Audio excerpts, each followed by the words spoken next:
Hello दोस्तों, welcome to my YouTube channel. दोस्तों, इस वीडियो में हम लोग जानेंगे भारत की स्थिति क्या है विश्व भूगोल में। तो अगर ये हमारा ग्लोब है तो ग्लोब में देखिए कुछ हॉरिजॉन्टल लाइन खींची होती हैं, कुछ वर्टिकल लाइन खींची होती हैं। तो जो हॉरिजॉन्टल लाइन खींची गई हैं उन्हें हम अक्षांश रेखाएं कहते हैं, और जो वर्टिकल लाइन खींची हैं यानी कि उत्तरी ध्रुव से दक्षिणी ध्रुव की तरफ, उसे हम कहते हैं देशांतर रेखाएँ। तो एक इस पृथ्वी पर इसके बीचों बीच में एक हॉरिजॉन्टल रेखा खींची गई है, जिसको हम कहते हैं विषुवत रेखा या इक्वेटर। इसको हम लोग मानते हैं 0 डिग्री। यहाँ पे देखिए 0 डिग्री लिखा हुआ है।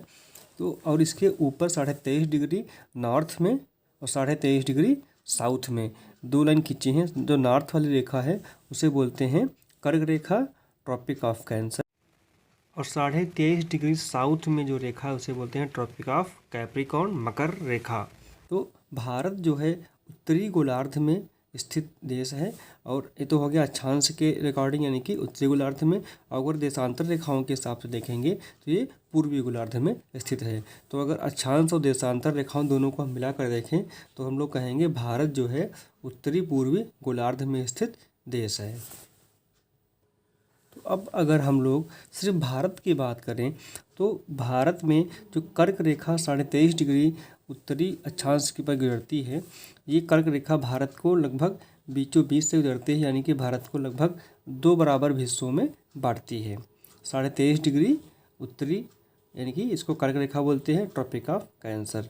ये भारत के 8 राज्यों से गुजरती है। ये क्वेश्चन परीक्षा में कई बार पूछा गया है कि 4 ऑप्शन दे देगा, पूछेगा कि कौन सा राज्य है जहाँ से कर्क रेखा गुजरती है। तो उसमें आपको एक ही राज्य देगा जहाँ से गुजरेगी, बाकी 3 ऐसे राज्य के नाम देगा जहाँ से नहीं गुजरती है। तो आप देख लीजिए, पहला है गुजरात, फिर है आपका राजस्थान, मध्य प्रदेश, छत्तीसगढ़, झारखंड, पश्चिम बंगाल, त्रिपुरा और मिजोरम।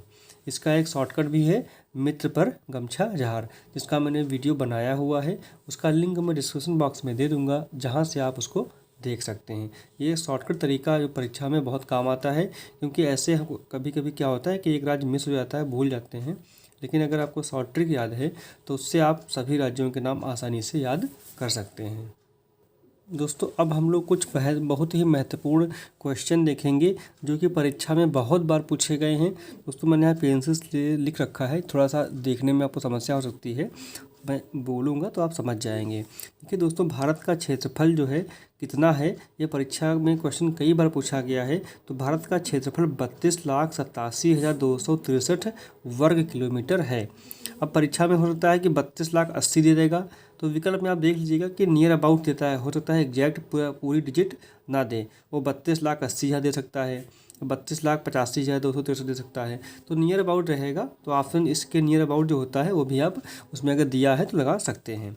तो भारत का क्षेत्रफल 32,87,263 वर्ग किलोमीटर होता है। क्षेत्रफल की दृष्टि से 7वां बड़ा देश है भारत। यानी कि अगर हम भारत की क्षेत्रफल की दृष्टि से प्रश्न पूछा जाता है कि भारत क्षेत्रफल की दृष्टि से किस नंबर पे है, तो भारत विश्व में क्षेत्रफल की दृष्टि से 7वें नंबर पे है। यानी कि भारत से 6 ऐसे देश बड़े हैं जिनका क्षेत्रफल जो है भारत से ज़्यादा है। उसमें सबसे बड़ा देश कौन सा है? रूस। उससे बाद छोटा कौन सा? कनाडा। उससे छोटा अमेरिका, फिर उससे छोटा चीन, उससे छोटा ब्राज़ील, फिर ऑस्ट्रेलिया, उसके बाद भारत का नंबर आता है। तो इस प्रकार से भारत जो है क्षेत्रफल के अनुसार जो है 7वें नंबर पे है। हमसे बड़े 6 देश हैं। फिर है संपूर्ण विश्व की जो है 17.5% जनसंख्या भारत में निवास करती है। ये 2011 की जो जनगणना हुई थी उसके आधार पर डेटा है। अब तो जनसंख्या और ज़्यादा परसेंटेज में बढ़ गया होगा। ठीक है, तो करंट में क्वेश्चन अगर आता है तो उसमें दिया रहता है कि 2011 की जनगणना के अनुसार निम्न में से कौन सा विकल्प सही है। तो आप याद रखिएगा, 2011 की जनगणना के अनुसार संपूर्ण विश्व की जो जनसंख्या है उसका 17.5% जनसंख्या भारत में निवास करती थी। फिर आता है क्वेश्चन कि भारत देश में कुल कितने गांव हैं। तो कुल गांव 2011 की जो जनगणना हुई थी उसके अनुसार 6,40,932 जो है गांव थे भारत में। फिर है भूमि सीमा, यानी कि एक भी प्रश्न पूछा गया है कई बार परीक्षा में कि भारत की जो मुख्य भूमि सीमा है वो कितनी लंबी है। यानी कि भारत की जो अंतर्राष्ट्रीय सीमा साझा करता है उसकी मुख्य भूमि सीमा कितनी है, तो ये 15,106.7 किलोमीटर है। फिर है उत्तर से दक्षिण भारत का जो यानी कि कन्याकुमारी से लेके जम्मू कश्मीर लद्दाख तक का जो उत्तर से दक्षिण है वो है आपका 3,214 किलोमीटर।